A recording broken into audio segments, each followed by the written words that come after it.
Sono le fiere della terra, qui si respira ancora il battito del cuore dei paesi, di quello che rimane dell'uso delle mani, anche se ci sono macchinari e tecnologia. Ultimo giorno delle millenarie fiere di Santa Lucia si materializza la strana coppia.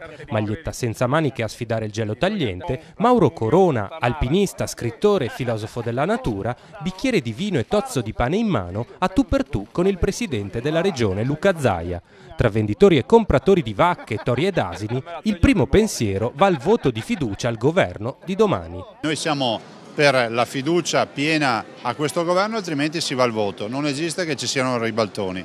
Piuttosto sono qui a confermare che dobbiamo prendere atto che noi abbiamo governato per mesi e mesi con un oppositore, che è FLI. Dalla natura alla politica, dagli animali agli uomini, trovandosi a una fiera agroalimentare, il passo per Mauro Corona diventa breve, dopo settimane in cui si parla di un vero e proprio mercato dei voti. Un'anima fragile. Fa di tutto e quindi compra, vende voti, vende di tutto, ma in certi paesi vendono anche le mogli, non lo so, si vende sempre. Compriamo animali più che voti. La crisi finirà, conclude lo scrittore, e la risposta sarà il ritorno alla terra. Ragazzi, la vita accade, non è che la puoi programmare. Oggi è un periodo così, lasciamo che accada.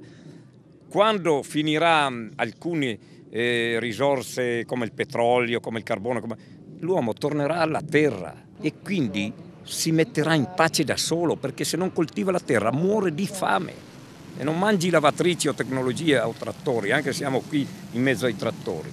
Ci vuole una batosta per ridimensionare l'uomo, tutto qui.